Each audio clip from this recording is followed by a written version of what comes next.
Bine v-am găsit, dragilor din Zodia Berbec, oriunde v-ați afla. Bine ați venit la o nouă lectură atemporală de data aceasta, fără limită de timp, o lectură pe care voi să o puteți urmări oricând doriți sau atunci când apare în viața voastră. Desigur, trebuie să nu uitați un lucru important, și anume faptul că alegerile, deciziile voastre vă construiesc propriul viitor. Așa că, fiind o lectură generală, vă rog să luați decât acele mesaje care vor rezona cu voi, restul lăsați-le să zboare în univers, pentru că sigur sunt pentru alte energii care, într-o mai mică sau mai mare măsură, au o legătură cu Zodia Berbec. Așa că, dragilor, toți cei care aveți soarele, luna, Venus, ascendentul sau oricare alt aspect astral important pentru voi din harta voastră natală și care are legătură cu Zodia Berbec, această lectură este de asemenea și pentru voi. Și haideți să vedem care este energia voastră în acest moment, în funcție de situațiile în care vă aflați, în funcție de ce gândiți, în funcție de ce simțiți.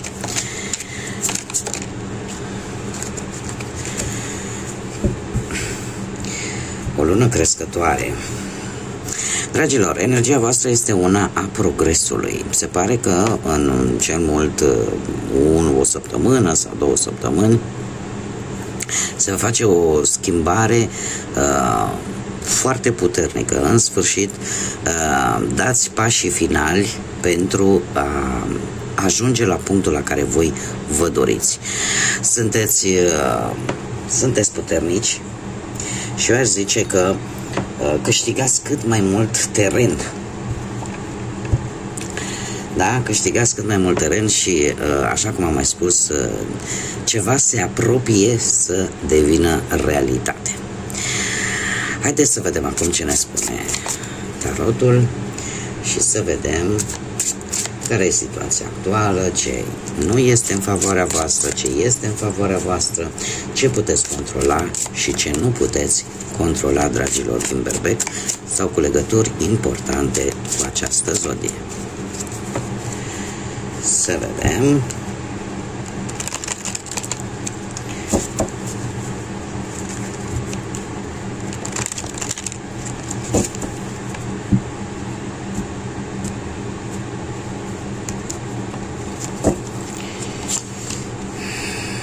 Situația actuală,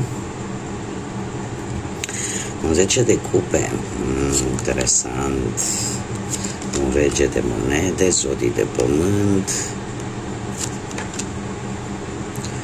să le punem mai așa, sper să se vadă toate.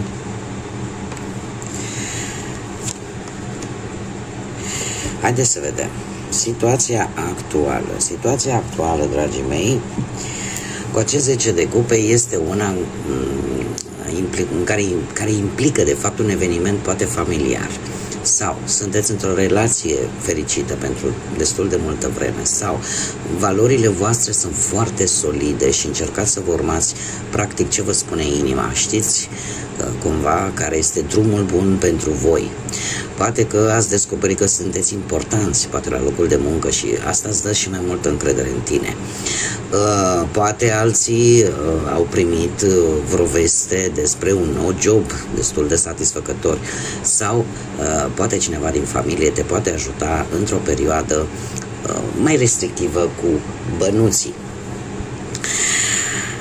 Ce nu este în favoarea voastră, un rege de monede, cineva dintr-o zodie de pământ, posibil Taur, Fecioară, Capricorn, cineva care, chiar dacă are o situație stabilă, da, din punct de vedere economic, totuși, într-un fel sau altul, cum să spun eu, aduce oarecum,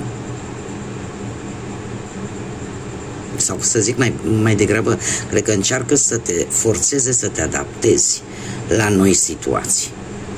Iar lucrul ăsta nu prea îți convine, pentru că nu-ți place să primești ordine.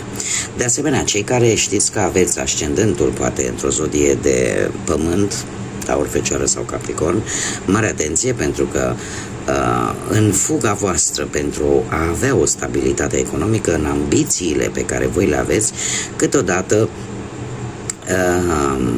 poate că deveniți un pic mai aroganți, iar asta poate juca, sau siguranța, să aveți prea multă siguranță pe voi, asta poate juca un pic contra voastră. Da, nu, e posibil să nu fie chiar în favoarea voastră acest lucru. Ce este de fapt în favoarea voastră? Un 4 de monede, o stabilitate la nivel material în primul și în primul rând. O stabilitate pe partea asta a banilor, sau pur și simplu faptul că ești centrat foarte mult pe a face bani, pe a strânge bani pentru ceva anume și nu-ți plac riscurile. Lucrul ăsta poate juca într-un mod favorabil pentru voi, pentru că nu-ți vei asuma riscuri prea mari. Tot ce vei face asumându-ți acele riscuri esențiale și nimic mai mult. De asemenea, e posibil să joace iar un rol pozitiv pentru voi faptul că nu vreți să schimbați foarte rapid de la un plan la altul, sau nu vreți să vă schimbați punctele de vedere foarte rapid, adică sunteți din punctul ăsta de vedere, indiferent de ce aspect al vieții vorbim, că e el profesional, financiar sau sentimental, sunteți în faza în care nu accept schimbările așa, de la o zi la alta, ești destul de precaut. Ce puteți voi controla? Acest 2 de cupe. Puteți controla o conexiune. O conexiune atât la nivel profesional, financiar sau sentimental. Puteți controla acel echilibru de care aveți nevoie. Puteți controla finanțele. Faptul că poți controla acea idee, domne, eu sunt apreciat, sunt valorat la locul de muncă, am șanse să găsesc un nou job destul de bun pentru mine. Lucrul ăsta îl puteți controla, pentru că depinde, se pare, doar de voi. În schimb, de asemenea, și pe partea asta sentimentală, aș spune că puteți controla sentimentele pe care le aveți vis-a-vis de celălalt sau de cealaltă persoană, sau pur și simplu puteți controla dacă o iubire destul de pasională, destul de emoțională poate intra în viața voastră sau nu.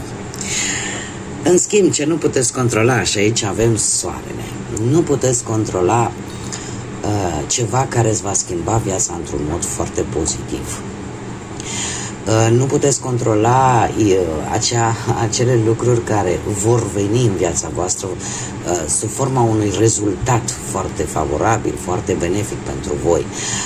Sunt emoții pe care nu le puteți controla, sunt poate reconcilieri, reîmpăcări pe care de asemenea se pare parcă nu le puteți evita, și de asemenea un anumit eveniment important, poate în familie, în cercul vostru restrâns, pe care se pare că nu-l puteți evita, nu-l puteți controla. Mergem mai departe și haideți să vedem ce mesaj au unicornii magici pentru voi, dragilor din Berbec. Ca și zodii, am spus zodiile de pământ și avem aici și zodia Leu. Zodiile de pământ, Taur, Fecioară, Capricorn și zodia Leu. Nu e obligatoriu, dar fiind o lectură generală, eu îmi fac datoria și vă spun. Și avem 2 mesaje de la unicornii magici, să vedem. Simplicitate. Pune energia ta în lucrurile basice, în lucrurile normale și lasă să plece excesul. Este un îndemn practic de a, așa cum bine am văzut cu acest rege de monede, de a încerca să fii cât mai un comportament cât mai simplu, cât mai adecvat și a nu da într-o ușoară aroganță, și în afară de asta a nu te culca pe ureche. Da? Adică păstrează totuși acea abilitate de cum să spun eu, de a fi un om simplu. Chiar dacă, din câte văd eu aici, lucrurile merg foarte bine pentru voi, totuși rămâneți simpli, rămâneți voi. Da? Și al 2-lea mesaj, frați și surori. Ca să ai o relație bună cu ceilalți, încearcă să vezi ce e mai bun în ei. Încearcă să vezi cu iubire ce e mai bun în ei. Adică Este, cred că, un îndemn. M-am văzut că e vorba aici și de o reîmpăcare, poate cu frați, cu surori, cei care au, sau poate cu persoane importante din viața voastră, poate nu neapărat frați și surori, că în toată lumea are frați și surori, sau nu mai are, din păcate, poate. Dar cu persoanele importante din viața voastră, încercați să găsiți acel ceva pozitiv din aceste persoane, poate pentru a nu vă mai...